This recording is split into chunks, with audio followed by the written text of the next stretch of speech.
إن الحمد لله نحمده ونستعينه ونستغفره ونعوذ بالله من شرور أنفسنا ومن سيئات أعمالنا من يهده الله فلا مضل له ومن يضلل فلا هادي له أشهد أن لا إله إلا الله وحده لا شريك له وأشهد أن محمدا عبده ورسوله قال الله تعالى في القرآن الكريم أعوذ بالله من الشيطان الرجيم يا أيها الذين آمنوا اتقوا الله حق تقاته ولا تموتن إلا وأنتم مسلمون يا أيها الناس اتقوا ربكم الذي خلقكم من نفس واحدة وخلق منها زوجها وبث منهما رجالا كثيرا ونساء واتقوا الله الذي تساءلون به والأرحام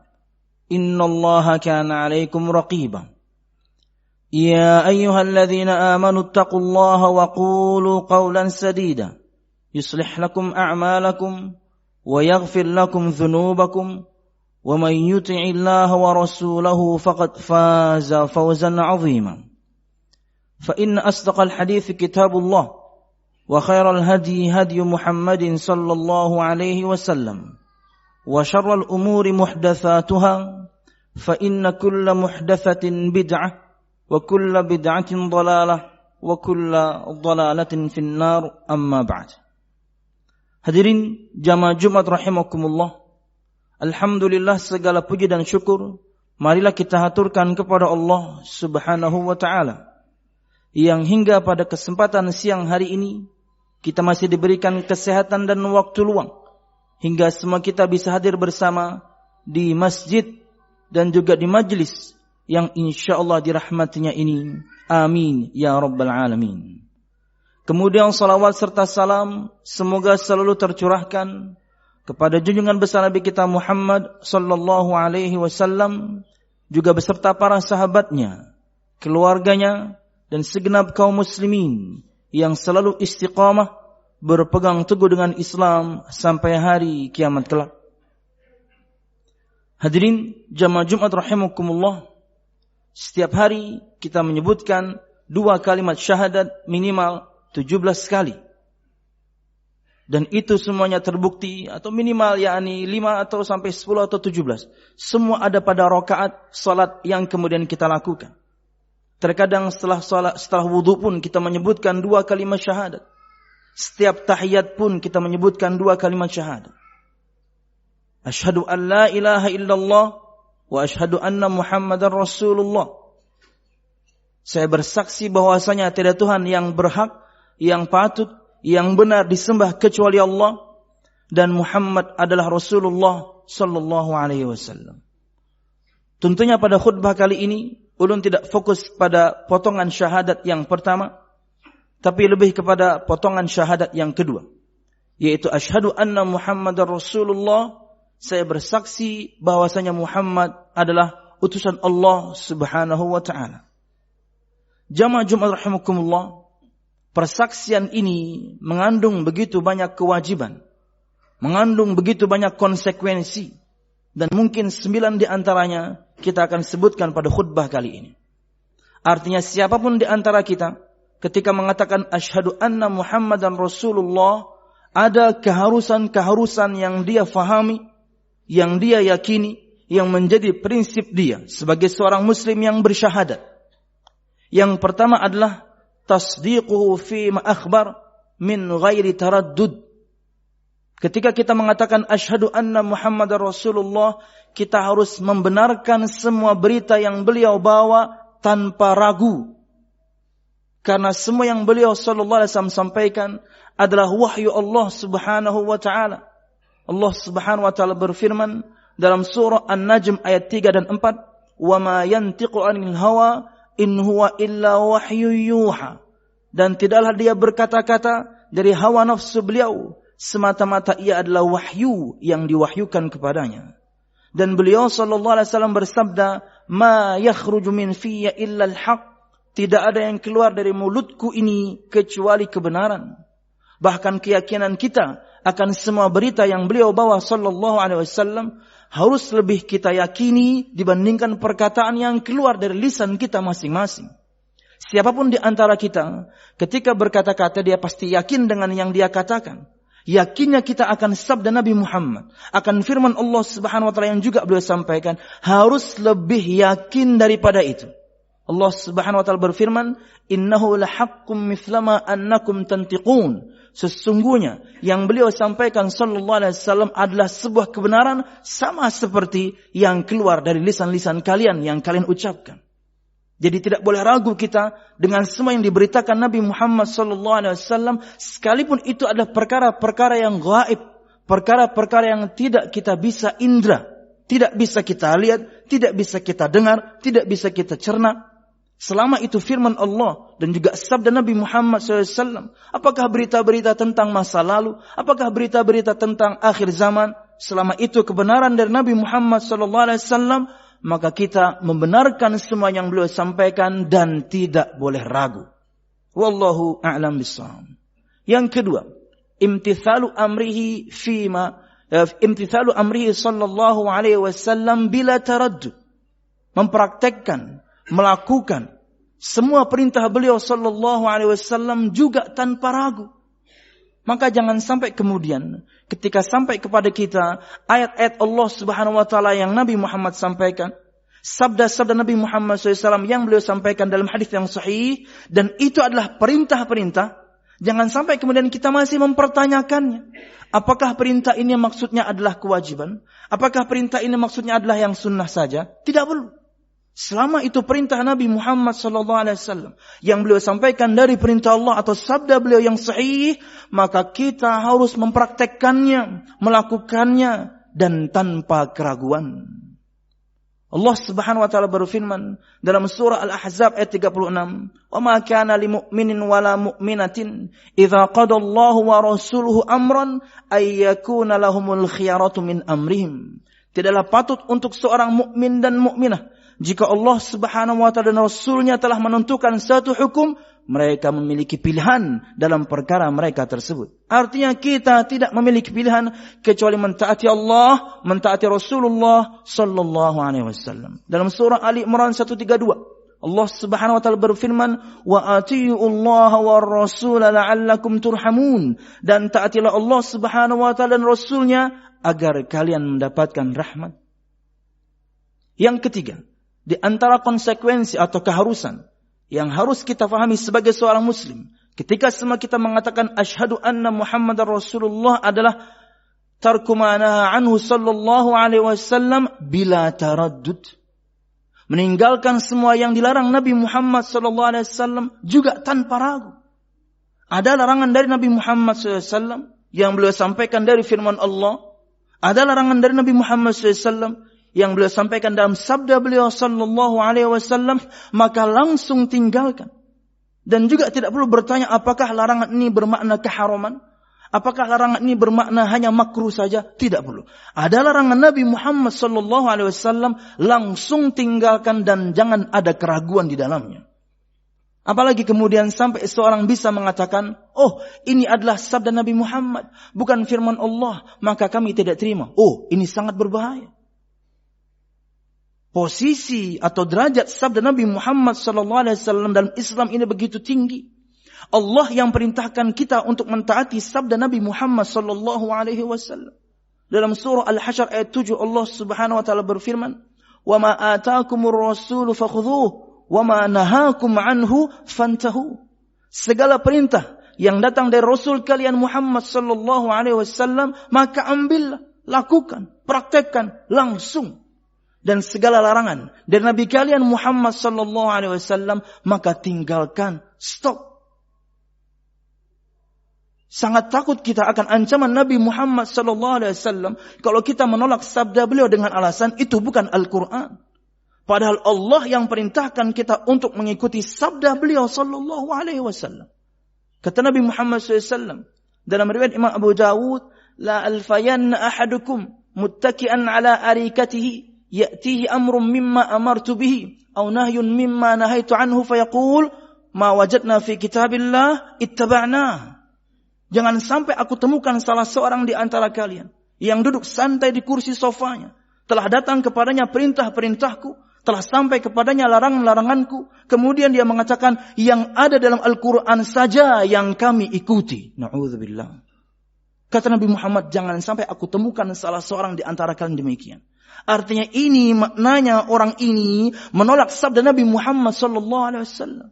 Dan itu ada, na'udzubillah, orang-orang yang mengingkari sunnah Nabi Muhammad, mengingkari sabda Nabi Muhammad. Dia hanya meyakini Al-Quran, sunnah, hadis, bukan Al-Quran. Kami ini orang Islam, kitab kami Al-Quran, hadis bukan kitab. Lucunya, orang-orang yang demikian kok bisa sholat? Lucunya, orang-orang yang demikian kok bisa kemudian menunaikan zakat yang penuh dengan detailnya? Lucunya, orang-orang yang demikian kok kemudian setiap tahun bisa umroh. Padahal detail semua ibadah tersebut tidak ada di Quranul Karim. Tidak ada dalam Al-Quran. Jangankan tata cara salat dari takbiratul ihram sampai salam. Jumlah rakaat salat saja tidak ada di Quran. Anda mengingkari sabda Nabi Muhammad SAW. Tapi Anda bisa menjalankan salat 5 waktu. Itu membingungkan. Jumlah rakaat saja tidak disebutkan Al-Quran. Apalagi tata caranya. Semuanya dari Nabi Muhammad sallallahu alaihi wasallam. Wallahu a'lam bissawab. 4, di antara keharusan, konsekuensi semua kita sebagai seorang muslim ketika kita mengatakan asyhadu anna Muhammadar Rasulullah adalah alla yuqaddima qawla ahadin kainan man kana minal bashar min qaulin nabiy sallallahu alaihi wasallam. Tidak mengedepankan, memprioritaskan, mendahulukan perkataan siapapun di kalangan manusia terhadap sabda Nabi Muhammad sallallahu alaihi wasallam. Tidak boleh, siapapun dia orangnya. Allah Subhanahu wa taala berfirman, "Ya ayyuhalladzina amanu la tuqaddimu baina yadayillahi wa rasulih." Hai orang-orang yang beriman, janganlah kalian mendahulukan, memprioritaskan sesuatu dibandingkan firman Allah atau juga sabda Nabi Muhammad sallallahu alaihi wasallam. Enggak boleh. Tentunya ini dalam perkara agama. Selama dalam ranah agama, maka jangan kedepankan perkataan siapapun. Setinggi apapun derajat dia di muka bumi ini. Alim ulama, bahkan imam mazhab sekalipun, bahkan seorang sahabat.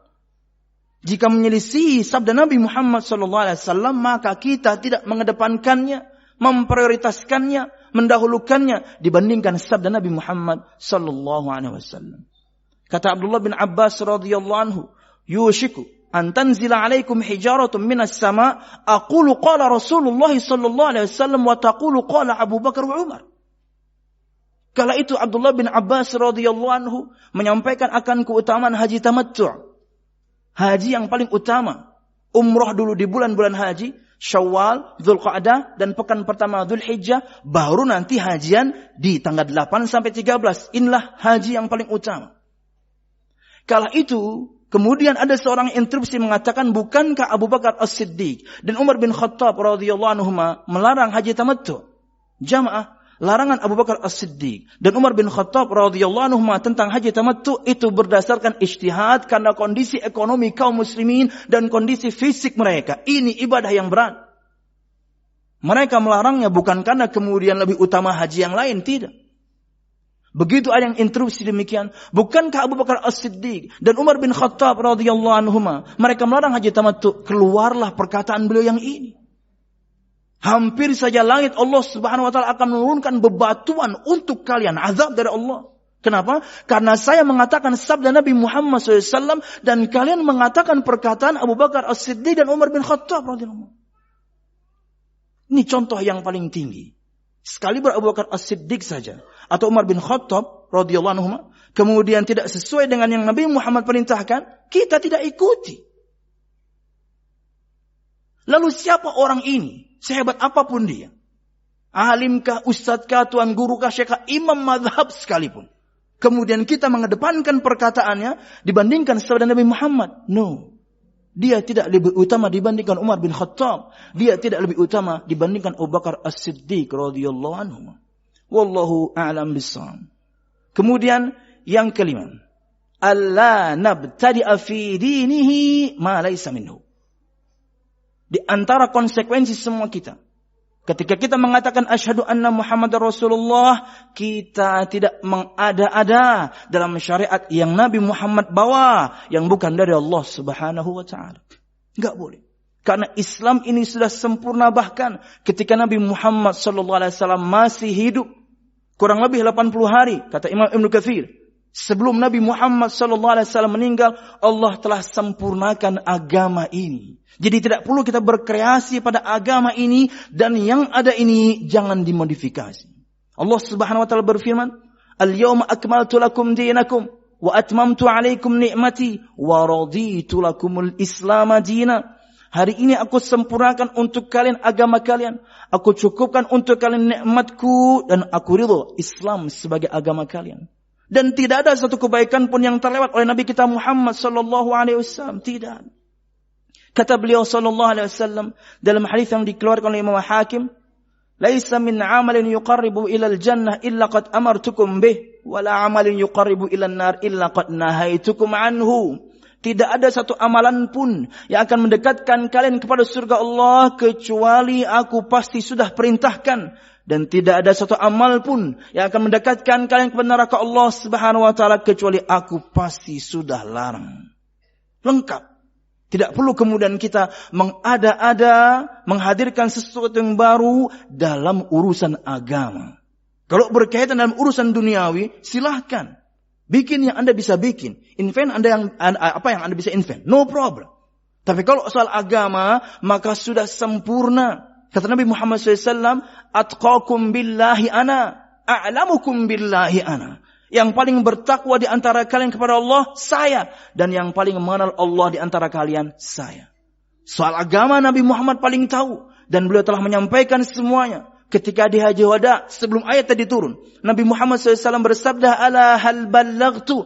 Hai semua kaum muslimin, bukankah aku sudah menyampaikan semua risalah Allah Subhanahu wa taala? Ya, kata kaum muslimin, "Bala ya Rasul, ya Rasul, engkau telah menyampaikan semuanya." Sampai tata cara pakai sendal, sampai tata cara minum, sampai tata cara bersin, dan tata cara semuanya, adab-adab yang ringan-ringan, yang remeh-temeh, Nabi Muhammad sudah terangkan sempurna, apalagi ibadah, apalagi akidah. Tidak perlu kita berkreasi pada agama ini, dan yang sudah ada ini tidak perlu atau jangan dimodifikasi.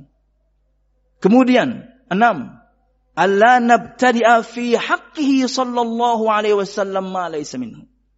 Kita tidak berbuat bid'ah, mengada-ada dalam hak Nabi kita Muhammad sallallahu alaihi wasallam yang bukan dari syariat Allah. Tidak boleh kita berlebihan pada hak Nabi Muhammad SAW yang beliau tidak pernah ajarkan. Di antara yang dipraktekkan masyarakat sekarang dan di bulan ini, tidak pernah Nabi Muhammad SAW mengajarkannya, dan tidak pernah para sahabat kemudian juga melakukannya. Kenapa kemudian kok kita berani melakukannya dan menyebarkannya kepada masyarakat? Berikut 3 piramida pertanyaan untuk semua orang yang merayakan Maulid Nabi Muhammad SAW. Piramida pertama, apakah merayakan Maulid Nabi Muhammad SAW adalah ketaatan atau kemaksiatan? Maka jika jawabannya kemaksiatan, jelas jangan dilakukan karena ia maksiat. Maka jawabannya, ia adalah sebuah ketaatan. Kenapa? Karena itulah yang diyakini oleh semua orang. Tidak mungkin orang melakukan semuanya meyakini itu maksiat. Betapa bodohnya semua kaum muslimin yang melakukan kalau meyakini itu maksiat. Pastilah ini adalah sebuah ketaatan. Maka pertanyaan piramida kedua, apakah ketaatan ini diketahui Nabi Muhammad SAW atau tidak beliau ketahui? Maka jika jawaban pertama tidak beliau ketahui, berarti Anda menuduh Nabi Muhammad SAW tidak faham akan agama ini. Berarti Anda menuduh Nabi Muhammad SAW tidak tahu akan sebuah ketaatan. Kan tadi beliau sudah ngomong, yang paling bertakwa di antara kalian kepada Allah, saya. Paling ngerti agama ini saya. Maka jawaban ini tidak mungkin. Bahwasanya Nabi Muhammad tidak tahu akan satu ketaatan. Dan kalau Anda mengatakan demikian, berarti Anda mengatakan Nabi Muhammad bodoh. Subhanallah, semua Nabi dan Rasul di antara sifat individu mereka, semua mereka cerdas. Selain mereka semuanya laki-laki, mereka semuanya pemberani, mereka semuanya physically sempurna. Ingat, semua Nabi dan Rasul cerdas, tidak ada yang bodoh. Pasti jawabannya adalah yang kedua. Apa itu? Ya, Nabi Muhammad mengetahui ini adalah ketaatan. Sip. Maka pertanyaan piramida yang ketiga, apakah ketaatan ini yang diketahui Nabi Muhammad ini beliau sampaikan kepada kita? Maka jawaban yang pertama, Jika jawabannya tidak beliau sampaikan, berarti Anda menuduh Nabi Muhammad SAW mengkhianati risalah. Mana sabda beliau yang tadi yang beliau katakan, bukankah aku sudah menyampaikan semuanya? Dan kaum muslimin menjawab, ya. Tak taunya ada satu syariat Nabi Muhammad belum sampaikan. Berarti Anda menuduh Nabi Muhammad SAW mengkhianati risalah, tidak menyampaikan ketaatan ini yang beliau ketahui kepada umatnya. Anda menuduh Nabi Muhammad berarti bukan cuma mengkhianati risalah, tapi menuduh Nabi Muhammad adalah tidak maksum. Ini perbuatan kufur. Ini perkataan kufur. Di antara makna kemaksuman yang kita fahami adalah ketika Nabi Muhammad menerima wahyu pasti hafal, dan ketika menyampaikan wahyu pasti beliau sampaikan semua. Maka jawabannya adalah yang berikutnya. Tidak mungkin kemudian Nabi Muhammad tidak sampaikan, kan? Maka berarti ya Nabi Muhammad menyampaikannya. Disitulah poinnya. Hatu burhanakum. Sini dalilnya. Mana hadisnya, mana perintah beliaunya, mana praktek para sahabatnya, dan tidak pernah ada. Tidak dari Al-Khulafa Ar-Rasyidin, tidak dari semua para imam, bahkan imam mazhab tidak ada yang melakukannya. Dimulai acara ini, perayaan ini di tahun 500 Hijriah, jauh setelah Nabi Muhammad SAW meninggal dunia. Wallahu a'lam bishawab. Fikirkan itu untuk semua orang yang mempraktekkannya. Aqulu qawli hadza wa astaghfirullah li wa lakum wa li sa'iril mu'minin fastaghfiruhu innahu huwal ghafurur rahim.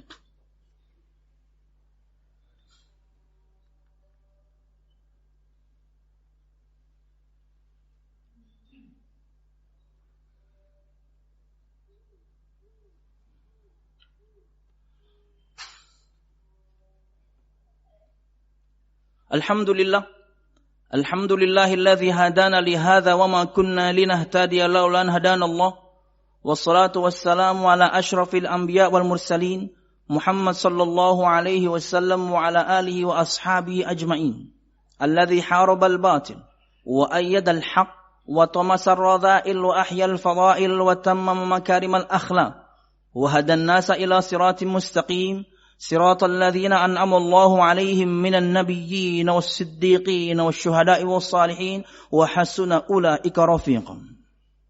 Ketujuh, di antara konsekuensi mengatakan asyhadu anna Muhammadar Rasulullah yang harus kita fahami adalah bahwasanya an-na'taqida anna laisa fi Rasulillah sallallahu alaihi wasallam syai'un minar rububiyyah. Kita harus meyakini bahwasanya pada diri Nabi Muhammad SAW tidak ada kekhususan sedikit pun berkaitan dengan rububiyah. Beliau bukan pencipta. Beliau bukan yang mengatur semua urusan. Beliau yang bukan menghidupkan, mematikan. Bukan. Hingga kemudian kita tidak berbuat syirik kepada Allah Subhanahu Wa Taala dengan menuhankan beliau Sallallahu Alaihi Wasallam. Allah Subhanahu Wa Taala berfirman dalam surah Al-A'raf 188. Qul la amliku li nafsi dharran wala naf'an illa ma syaa Allah. Katakan Muhammad, sesungguhnya aku tidak memiliki untuk diriku kemanfaatan dan kemadaratan kecuali yang telah Allah kehendaki. Kata Nabi Muhammad SAW dalam firman Allah, "Lau kuntu a'lamul ghaiba lastakthartu minal khair wa ma massani as-su." Jika aku tahu perkara gaib, Nabi Muhammad tidak tahu perkara gaib. Nabi Muhammad tidak tahu besok ketika perang Uhud akan patah giginya, codet wajahnya, bocor kepalanya. Tidak tahu sallallahu alaihi wasallam.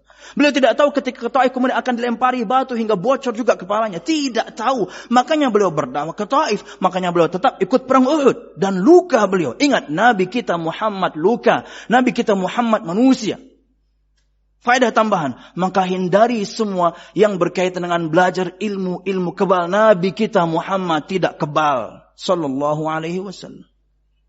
Beliau tidak tahu perkara gaib. Kata beliau, jika aku mengetahui perkara yang gaib, sungguh aku akan perbanyak perbuatan yang baik dan sungguh tidak akan menimpaku kemadaratan. Toh menimpa beliau. Bukti beliau tidak mengetahui perkara gaib sallallahu alaihi wasallam. Tapi berkaitan dengan semua tentang yang beliau sampaikan tentang akhir zaman, wahyu dari Allah Subhanahu wa taala. Bahwasanya di akhir zaman akan demikian dan demikian, wahyu Allah. Beliaunya secara individu sallallahu alaihi wasallam tidak mengetahui yang gaib karena alamul ghuyub hanya Allah Subhanahu wa taala. 8. An nahtarim aqwalahu sallallahu alaihi wasallam. Kita menghormati perkataan-perkataan beliau, yaitu sabdanya. Untuk kasus zaman dulu bahkan dilarang seorang untuk mengangkat suaranya sampai sekarang di Masjid Nabawi. Allah Subhanahu wa taala berfirman, "Ya ayyuhalladzina amanu la tarfa'u aswatakum fawqa sautin nabi." Hai orang-orang yang beriman, jangan angkat suara kalian dari suara Nabi Muhammad SAW dulu ketika beliau hidup dan sekarang di Masjid Nabawi. Karena ketika di kepemimpinan Umar bin Khattab radhiyallahu anhu, kemudian datang 2 orang dari Taif dan mereka berbicara dan mengangkat suaranya. Kata beliau, kalau bukan kalian dari orang Taif, laula annakum min ahli Taif la auja'tukum darba. Kalau bukan kalian berdua ini bukan orang Taif, tapi kalian orang Taif, kalian enggak paham, kalian bukan orang sini. Karena kalian mengangkat suara, sungguh saya akan pukul kalian berdua. Tidak boleh mengangkat suara. Maka praktek zaman sekarang siapapun di antara kalian memiliki kitab-kitab yang isinya sabda Nabi Muhammad SAW, maka letakkan di tempat yang semestinya. Bukan kemudian kita menuhankan atau berlebihan, tidak. Diletakkan di tempat yang semestinya. Jangan mungkin diletakkan di lantai, bergeletak. Ya, rapikan dia. Di rak. Sebelum Anda membeli buku, apalagi Anda beli buku yang banyak, miliki dulu rak. Supaya Anda mempraktekkan bagaimana memuliakan perkataan Nabi Muhammad sallallahu alaihi wasallam. Dan yang terakhir, mencintai beliau sallallahu alaihi wasallam lebih dibandingkan semuanya setelah Allah Subhanahu wa taala. Karena Nabi Muhammad SAW mengaitkan kecintaan kepada beliau SAW adalah di antara kesempurnaan iman. Kata beliau sallallahu alaihi wasallam, la yu'minu ahadukum hatta akuna ahabba ilaihi min nafsihi wa waladihi wa walidihi wan nasi ajma'in. Tidak sempurna iman salah seorang di antara kalian sampai dia lebih mencintai aku lebih daripada dirinya sendiri, lebih daripada anaknya, lebih daripada orang tuanya, lebih daripada manusia semuanya. Dan mencintai Nabi Muhammad SAW dengan menjalankan perintahnya dan meninggalkan larangannya. Bukan kemudian memodifikasi agama yang beliau bawa dari Allah atau berkreasi pada agama yang beliau bawa dari Allah Subhanahu wa ta'ala. Wallahu a'lam bishawab. Ini yang bisa saya sampaikan. Mudah-mudahan bermanfaat, salah dan khilaf. Mohon maaf, inilah 9 konsekuensi seorang ketika mengatakan asyhadu anna Muhammadar Rasulullah sallallahu alaihi wasallam. Allahumma qsim lana min khasyatika ma ta'ulu bihi bainana wa baina ma'siyatik wa min ta'atika ma tuballighuna bihi jannatak wa min al-yaqini ma tuhawwinu bihi alaina masa'ib ad-dunya wa mat'ina Allah bi asma'ina wa absarina wa quwwatina abadan ma ahyaytana waj'alhu al-waritha minna waj'al tha'rana ala man zalamana yarhamur الراحمين ربنا هب لنا من أزواجنا وذرياتنا قرة أعين واجعلنا للمتقين إماما ربنا لا تزغ قلوبنا بعد إذ هديتنا وهب لنا من لدنك رحمة إنك أنت الوهاب اللهم إنا نسألك حسن الخاتمة ونعوذ بك من سوء الخاتمة يا أرحم الراحمين اللهم إنا نسألك الجنة وما قرب إليها من قول أو عمل ونعوذ بك من النار وما قرب إليها من قول أو عمل ربنا آتنا في الدنيا حسنة وفي الآخرة حسنة وقنا عذاب النار سبحان ربك رب العزة عما يصفون والسلام على المرسلين والحمد لله رب العالمين. أقم الصلاة.